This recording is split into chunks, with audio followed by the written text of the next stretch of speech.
Royalties? You want to know about royalties? Okay. Royalties.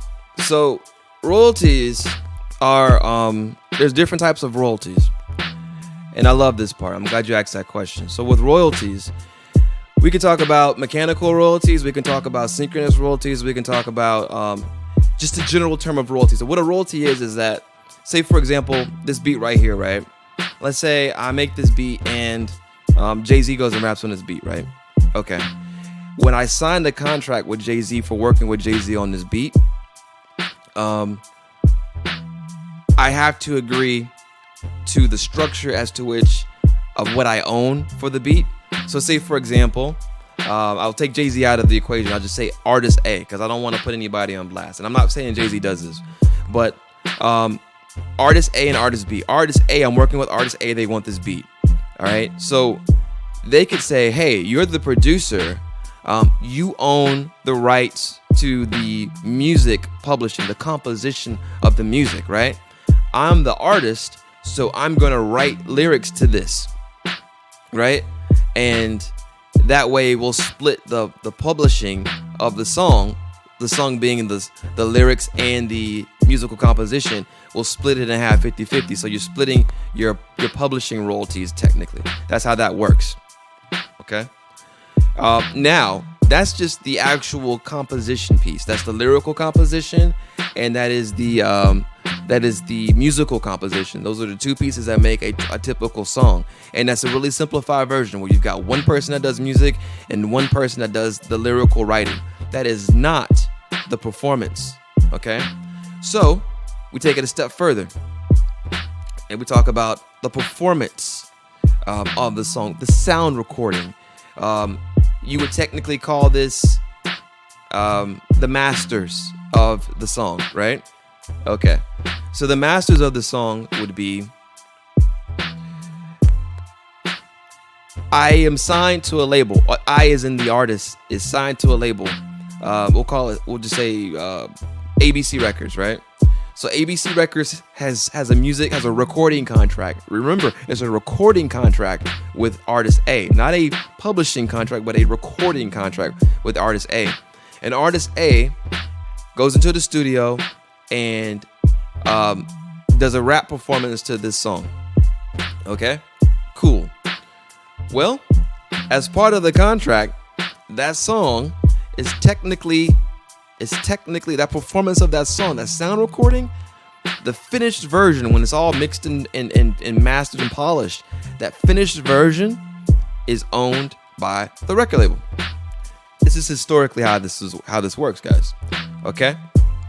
So, when this song were to go and get played on radio, you would have a situation in which BMI, ASCAP, or whoever is doing the distributions for the money would say, okay, well, 50% of this goes here, 50% of this goes here, based upon splitting the publishing from the ownership of the masters. Okay? All right. Now, that's just a super simple setup. It gets more complicated. And how it can get more complicated is like this. Say I'm a producer. I make beats, right? All I do is make beats. Okay, now I have a producer. I have a production contract with somebody else. That person is, and this is kind of how I think T-Pain's situation was, right? That person, he's with Akon's production company. That person is signed to another publishing company. And so anything made under that person's company is a percentage of that is owned by, Warner Brothers or something like Warner Brothers Distribution or something like that, right? Okay. So in that situation there, my 50% cut of the 50% monies earned would technically go to whoever that owns that percentage of what I make. That percentage of what I make, period. The other part to this where it gets more complicated is you've probably heard the terms of people saying, own your publishing, right? That used to be a big thing, is to own your publishing. Some artists give away their publishing. They don't have any publishing. The only money they make is from their performances live, like literally like getting paid to go to a concert, getting paid to go do all these things. People used to make money on the road. And so back in the day, that was how people made money. That was before Napster. After Napster, everything went to 360 deals. 360 deals means that the record label, the label that owns the performance, also extended it to the point where they said, oh, you know what, we own your image. We put money into you, money. We put money into you, and now, anything with your name goes to us. That is how that works. That is how a 360 deal works, and that ties back into money. It was money because while they used to make a bunch of money like selling like $16, $18 CDs, right, before Napster, after the invention of the internet and really like how many people started sharing music and stuff like that, and how things got flipped, definitely flipped with streaming platforms, there's just not that much money. It used to be like one artist could make a whole label work. Like a Whitney Houston record could fund everybody else's records for the rest of the year. Because you got to remember, it's a business. And that's one thing that we're never taught in school is how businesses work with budgets, with returns of an investment. Basically sitting down and saying, when people say, I have a project I'm working on, a lot of people don't understand what that means. See, there's two ways of thinking of that. Literally, you can say, okay, I'm creating a thing. Okay, cool. You're creating a thing. But there's also a business practice to that as well. And the business practice of that is, okay, you're creating a thing. You need a budget. X amount of dollars is your budget. Okay, cool. I'm going to give you this budget, but the expectation is that you're going to make X times 2 from this within 18 months, right? That's why there's a timeline. That's why there are situations where certain people have to be used or required to be used for production, things like that. But again, that comes back to money. Is money invested in you to get something out so that they can make that money back? Now, the jacked up part of how it used to be is the money that you had to make back had to come from your cut. So which meant that, yeah, you got signed for $2 million, but you had to pay that back. And that's what a lot of artists talk about. Some of the artists who are still around today, they're used to that, and so they still love those types of deals. Around the time things changed, though, I can say this: around the time of like Cash Money, and Master P probably was the first person to really change it on a major scale. But they started getting these distribution deals where they started essentially licensing out their music or certain types of properties to these record companies. But nowadays, it really comes back to 360s. It comes back to if an artist wants to own their masters, they got to pay for it. They got to pay for it because it's just that little amount of money now. So yeah, if you can figure out how to make money back, if you can figure out how to get that money back somehow, some way outside of your music name or something like that, especially if you don't have a 360 deal, yeah, you can buy your masters back. Especially, because who's selling records?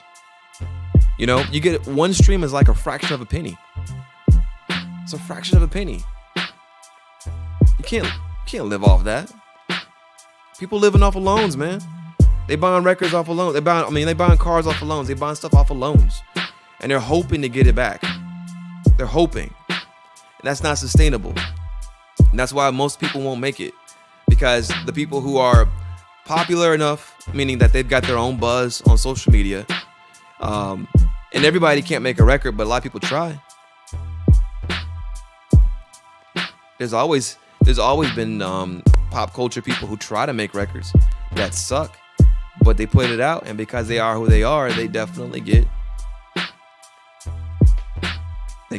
attention, right? It may go away, right? Think about this. I'll put this into perspective. There are movie actors who will release one song. And it's not because they didn't record a whole album. It's just because one song was allowed to be released due to the fact that it didn't do well. It wasn't a good ROI. And so what happens is everything else gets shelved because from a money standpoint, they ain't worth the money. It's kind of like testing the water. Think about all those Disney kids that would release like one song. And they would just go away. This beat's pretty dope. Let me see. A freestyler off the head, getting wilder. Everybody wants to know who is the child of him or her or me or them. And I don't really flow too well. I'm Eminem, but I'm without the Skittles. riddle me this.